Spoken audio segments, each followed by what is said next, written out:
Alright, so a little bit of a DPS test comparison video on pals against player damage and a little bit of scaling for different things like the accessories. We got pendants and whistles, we got Vanguard on pals, we got the Gobfins, Legendary Terra Prisma versus the green version. Just a couple of different DPS tests here to then compare as well just how important is the pal damage against the player damage with green gear or with like legendary gear and everything like that. So we're gonna jump straight into it and show here first an overall comparison, just everything tested against hard mode Bjorn, and then the DPS calculator for a couple of different builds, starting with the Vixen build, which is just this sort of speedrun build with everything you need to maximize DPS against hard mode Bjorn, from the root aggregate to the overheat rifle swapping, legendary Terra Prisma, Vixen's damage itself. So that's just the overall, not the baseline maybe, but the top DPS there are 24,000. And then the ratio there 100%, then everything dropping down in percentage from that. We got just the legendary Terra Prisma with Gobfin accessories, the attack pendants, and the weapon, the overheat rifle, so without Vixen there at all, at 8,000. So Vixen really adds there around triple damage with the fire thing it gives you with the partner skill, and then the root aggregate on that. Then we have just Necromus with the Hukratus boosters and the accessories for pals there, those attack whistles at 3,500. So that's only 15% damage of something like the Vixen build, but keep in mind it's without player damage added. We're gonna look at that a little bit later in the video.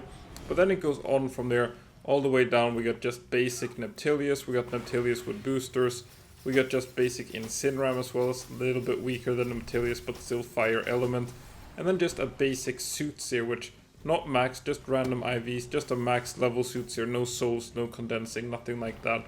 And then just the basic Terra Prisma, the green version at 500 DPS and 2% at the bottom. So the first real comparison we're going to look at here is the summary, where we again have the Vixen build, and then we added something together here. We got the player DPS build with some pal damage, like you just have your 4 Gobfins, your attack pendants, and then you add like a maxed Neptilius fighting alongside you with like 1,500 damage there. And that overall seems to beat out the PAL DPS build. Like if you swap your Gobfins for some boosters, if you swap your pendants for some whistles, then that's about half the DPS. So if you're looking at PAL DPS with legendary weapons and everything like that against like maxed like PAL DPS build, let's call it that, then you can see that it's only 16% damage that the PAL is doing compared to something that the player DPS is doing. So when we are min-maxing this like third attack, do you want Airblade or Windage or whatever, keep in mind that that's like 1 to 2 to 5% of an already only 16% DPS, so a little bit low there. And then we also just have the Noclem build. If you're watching your Noclem solo the boss, that was doing around 12% DPS of the Vixen build. Still respectable, managing to kill the boss there in 4 minutes. And then it's just the 1 max PAL Neptilius and the basic suits here without anything added on it. Then we can go on and look at this sort of budget DPS thing, which is if you're just using a green Terra Prisma and a green multi-guided missile launcher. It looks a little bit more even. So if you haven't farmed all the legendary equipment yet, like no legendary Terra Prisma and no legendary overheat rifle, you're just using basic gear, then they're all pretty much within 1% of each other. You can do the Noclem build, you still need to max out 5 pals for that. You can do the PAL DPS thing with the boosters and a Neptilius, or you can go player DPS and just start preparing if you do want to go for that legendary gear, just with 4 Gobfins and accessories, and going with that. Then we have weapon DPS and Gobfins in general. So if we look here, we just have the legendary Terra Prisma against the normal Terra Prisma or the green Terra Prisma, 500 DPS to 790, so a little bit of difference there, roughly that 50% increase that you're looking for.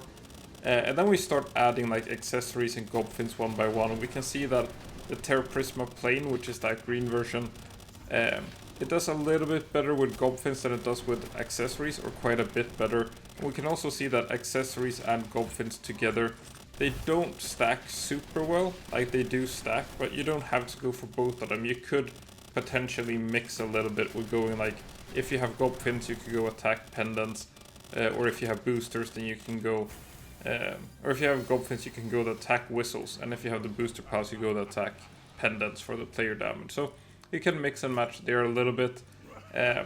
But overall it's just that legendary Terra Prisma plus Gobfin plus weapon, and then what that weapon is that legendary overheat rifle as well. So it just scales a little bit better than that green multi-guided missile launcher.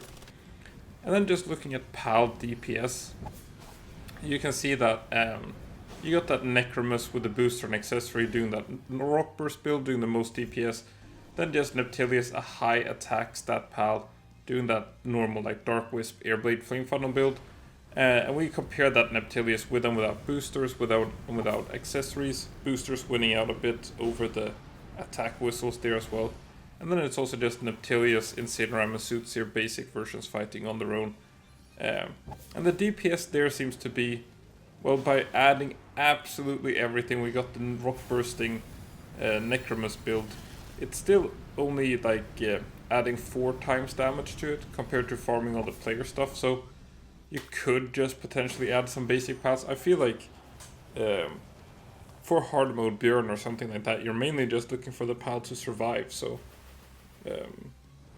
adding it more for the PAL not dying, but you could definitely just go in with like green Terra Prisma, green multi-guided, and 5 random fire PALs, and have that work out pretty decently in terms of DPS.